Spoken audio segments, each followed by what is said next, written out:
அனைவருக்கும் வணக்கம். திருமூலர் திருமந்திரத்தின் சார்பாக நம்ம இப்போ ஒன்று ஒன்றா பார்த்துட்டு வந்தோம். இப்போ நம்ம அதற்குரிய ஆசனங்கள், அதற்குரிய எப்படி நம்ம முறைகள் எப்படி அதை செய்யணும் அப்படின்னு நம்ம அதோட பலன்கள், நம்ம இந்த 12 யோகா ஆசனங்கள் போட்டிருந்தோம்ல, நாடு சுத்தி, பத்மாசனம், அடுத்து இது யோக முத்திராசனம், இந்த மாதிரி நம்ம வரிசையாக ஒரு அட்டவணை சார்ட்டில் நம்ம அதுக்கு முன்னாடி எபிசோடில் போட்டிருப்போம். இப்போ அதற்கான எப்படி முறையாக எப்படி செய்யணும், ஒவ்வொரு ஆசனமும் நம்ம தனித்தனியாக விளக்க போகிறோம். திருமூலர் திருவடிகள் சரணம், முருகப்பெருமான் திருவடிகள் சரணம், வள்ளல் பெருமான் திருவடிகள் சரணம். இது ஃபஸ்ட்டு பத்மாசனம். அது செய்முறை இடது காலை வலது தொடையிலும் வலது காலை இடது தொடை மீதும் மாற்றி போடவும். கால் மூட்டுகள் இரண்டும் தரையை தொட வேண்டும். குதிங்கால் மூட்டுகள் இரண்டும் தரையை தொட வேண்டும்.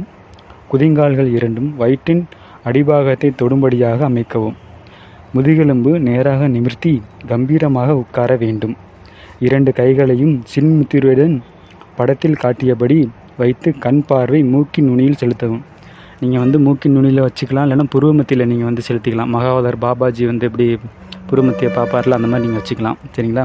வள்ளல் பெருமான்னு சொல்லுவார், எப்பொழுதும் புருவத்தின் கண் கவனம் இருத்தல் வேண்டும்னு சொல்லுவார். எப்பொழுதும் சதா காலமும் நீங்கள் புருவத்தின் கண் கவனம் இருக்க வேண்டும்னு சொல்லுவார். நம்ம மூக்கின் நுனியில் வச்சுக்கலாம், புருவ மத்தியில் வச்சுக்கலாம், இல்லைன்னா உச்சியில் வச்சுக்கலாம். சரிங்களா? அடுத்து சில பேர்களுக்கு இவ்வாசனம் இலகுவில் வராது. ஒவ்வொரு காலாக தொடையின் போட்டு பழகவும். நாளடைவில் வந்துவிடும். ஆரம்ப கட்டத்தில் சில வினாடிகள் இருந்தால் போதுமானது.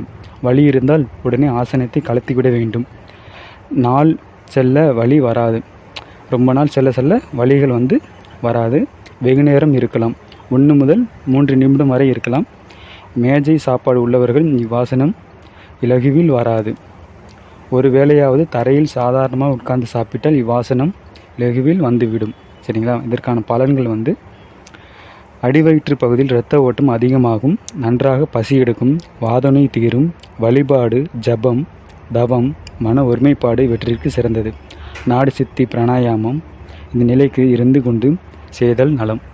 நாடு சித்தி, இந்த பிராணாயாமம் செய்கிறோம், இந்த தவம் செய்கிறோம், ஜபம் செய்கிறோம், தெய்வங்களை போற்றி வணங்குகிறோம். அந்த மாதிரி இருக்கப்போ நம்ம இந்த ஆசனம் ஒரு சிறந்த ஆசனமாக உங்களுக்கு விளங்கும். நம்ம சார்ட்டில் ஃபஸ்ட் ஆசனமாக பத்மாசனம் பார்த்துட்டோம். மீண்டும் அடுத்த ஆசனத்தில் நம்ம சந்திப்போம். நன்றி, வணக்கம். உங்களுக்கு அடுத்தடுத்த தொடர்ச்சியாக நான் உங்களுக்கு நான் அடுத்தடுத்த ஆசனங்கள் போடுறேன். ஏதேனும் சந்தேகங்கள் இருப்பின் நீங்கள் கமெண்ட் பாக்ஸில் தெரிவிக்கலாம்.